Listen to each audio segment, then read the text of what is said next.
Hello, and welcome to another episode of Podcast Workflows, the podcast that helps you save 12 hours per week in your podcast processes so you can focus on making better content, finding sponsors, or frankly, spending your time however you'd like. My name's Joe Casabona. I am a podcast systems coach, and today I want to answer a question that I got during a talk I was giving for Ecamm Live's or Ecamm's Leap into Tools and Tactics, which, by the way, big fan of Ecamm. They were recently a sponsor of podcastworkflows.com, and I am currently using them to record this episode. I'm doing the video, so if I add any video elements, which I might not for this, but I definitely do for my three things in podcasting, all of that's done through Ecamm Live. You can learn more about them at podcastworkflows.com/Ecamm. And so, anyway, this question that I got was, should my podcast have seasons? And my answer to this was yes, probably. There are a lot of reasons to have seasons, but the MC of the session, Doc Rock, who works at Ecamm, he was more tempered and I think gave a better answer. He said that seasons should serve a purpose. And that's when I realized that he and I were using the term season, quote unquote, differently. And the person asking the question may have as well. And so uh, I think that Doc was differentiating between what a season is and what a break is, and I was not. I think there's a lot of nuance around this topic, and so I want to dive into it today in today's episode. We'll take a look at when seasons make sense, the difference between seasons and breaks, and the importance of planning for long term success of your podcast. Now, before we get into that, I do want to mention that I did a live stream on this a few weeks ago. As I record this, I guess you could be listening to it, and I did it years ago. But my newsletter gets kind of first dibs on all of these topics. So if you want to hear my initial thoughts on them or join a live stream and ask questions about them, you should head over to podcastworkflows.com/join to join the mailing list. You will get emails 2 to 3 times a week, all around tips for improving your podcast process and workflows. That's over at podcastworkflows.com/join. Okay. What are podcast seasons? I would define a podcast season as a group of episodes that are released under a common theme or storyline. Each season typically has a predetermined number of episodes and may be separated by a break in publishing. So you can think of this as like a TV show, right? That is going to have seasons. Or like Serial is a really good example of a podcast with honest to goodness seasons because each season covers a different topic. Now, technically speaking, when you publish an episode to your podcast feed, you can choose to assign a season number, but it's not always obvious how and when this information is used. It's an experience that changes app to app. There are a few places where podcast seasons definitely make sense. And I should say, like, it changes app to app. This is becoming more uniform, right? Like most apps will display the season number. Some apps will organize the episodes based on season. And so if you're going to be consistent and use season numbers, then you should definitely use season numbers, right? So it may not just be organized based on episode number, I guess is what I'm saying.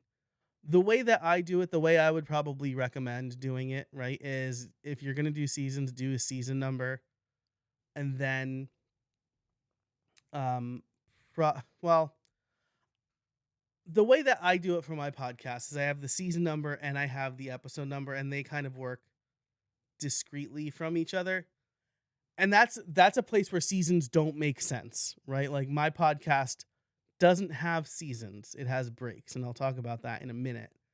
But the fact that like the episode number doesn't matter for the season means I probably don't need a season number, right? Because you probably want to do season number and then episode number, and then the episode number resets when you start a new season. But TV shows don't always do that either, right? So I guess you have like you can have like season 5, episode 24, but then also canonically that's like episode 200 something, right? Or 100 something, right? So it depends on how you want to organize your episodes, I guess, is what I'm saying. And this is again where seasons may not make sense for you, right? If you're like, what are you even talking about? You probably don't need seasons. But if you're like, oh yes, that's how I want to organize my episodes, maybe seasons are good for you. So where seasons make the most sense. The first is serial podcasts with multiple stories. If your podcast tells a different story each season, using the seasonal format can help listeners understand the shift in focus. This is particularly common in narrative or investigative podcasts, like I said earlier, where the season covers a new case or topic. Crime Town, Slow Burn, Serial. These are all seasonal podcasts and serial podcasts, serial being small s in this case, where the season's important, right? Because you can't just jump from like season 1, episode 3 to season 4, episode 2. You're going to be completely lost, right? The other place where seasons might make sense is episodic podcasts with clear topic arcs. So if your podcast isn't strictly serialized, as in you don't need to listen to episode 3 to understand what's going on in episode 4, seasons can be useful if you tend to cover specific themes or topics for a set number of episodes. This helps listeners follow along and understand the progression of your content. And I should say, like, don't overthink this. If seasons might not like, especially on in the technical sense, seasons might not matter, right? Just keep numbering your episodes incrementally by 1 each time.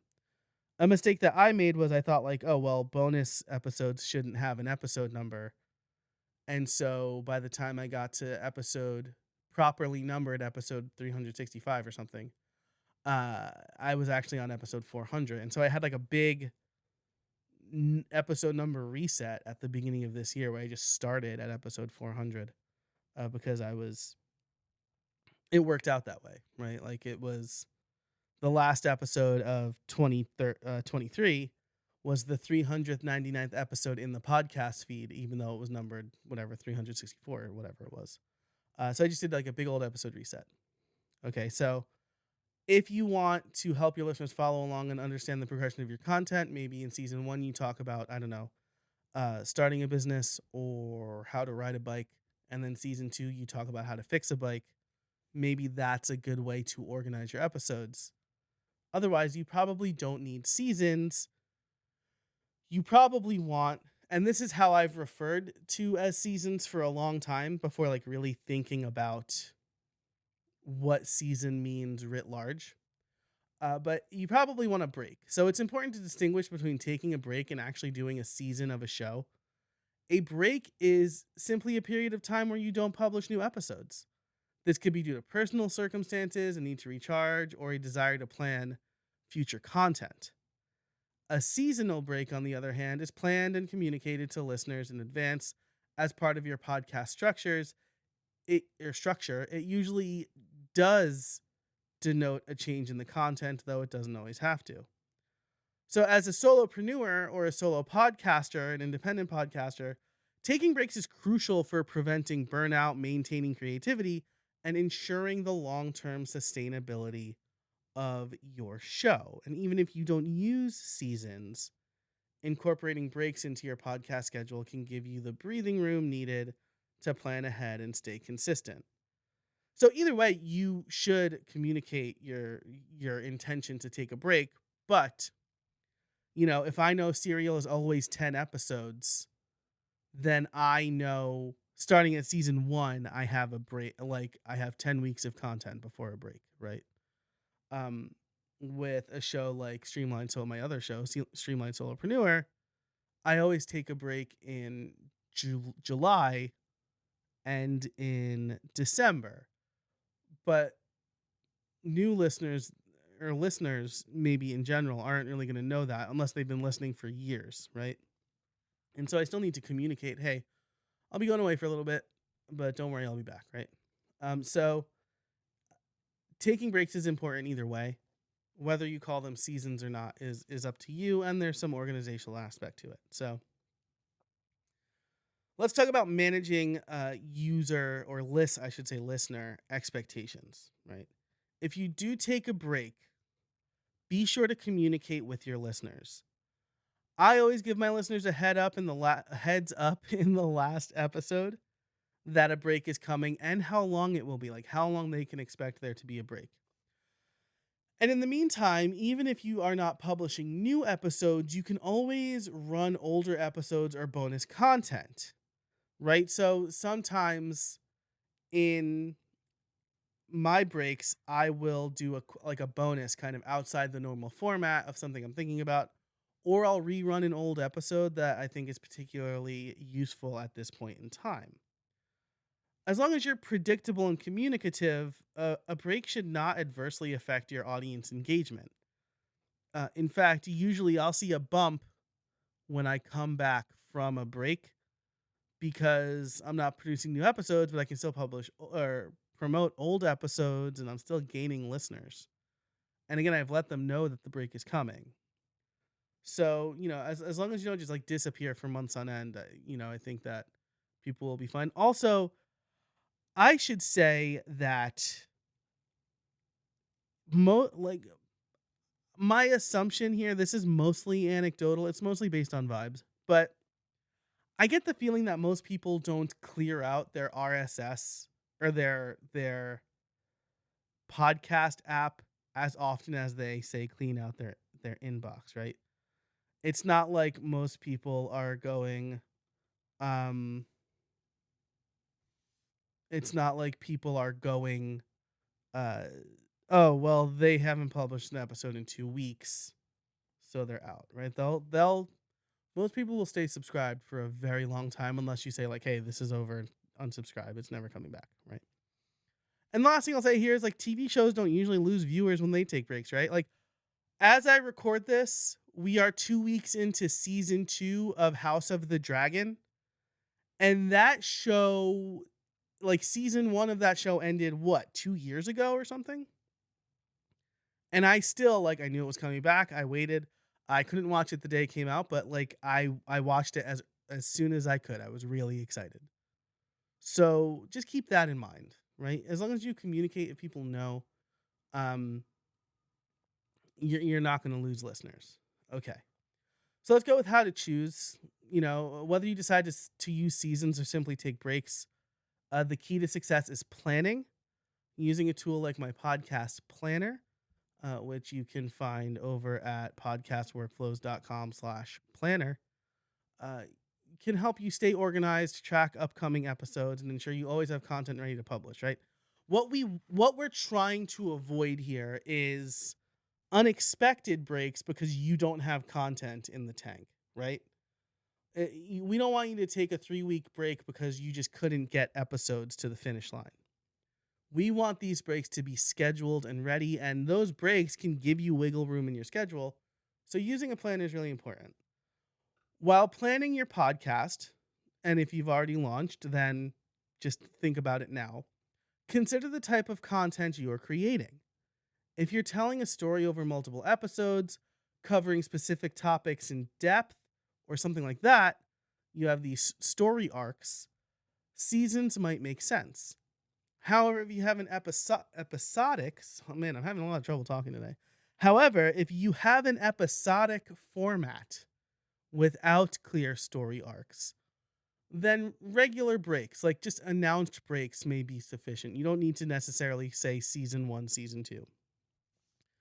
Ultimately, the decision to use podcast seasons depend on your show's format, content, and goals. While seasons can be a great tool for organizing your content and engaging listeners, they're not necessary for every podcast. And depending on your listener's podcast app, it might not even matter at all. But prioritizing breaks and planning ahead is essential for maintaining consistency and avoiding burnout. By communicating with your audience and using tools to stay organized, you can create a sustainable podcasting schedule that works for you or your listeners. So that's it for this episode. What do you think? Right? Let me know on Twitter or via email, joe@casabona.org. Seasons, breaks, neither. I'd love to hear your thoughts. You can find the show notes for this episode, including a written to be read article, in the description wherever you're listening to this.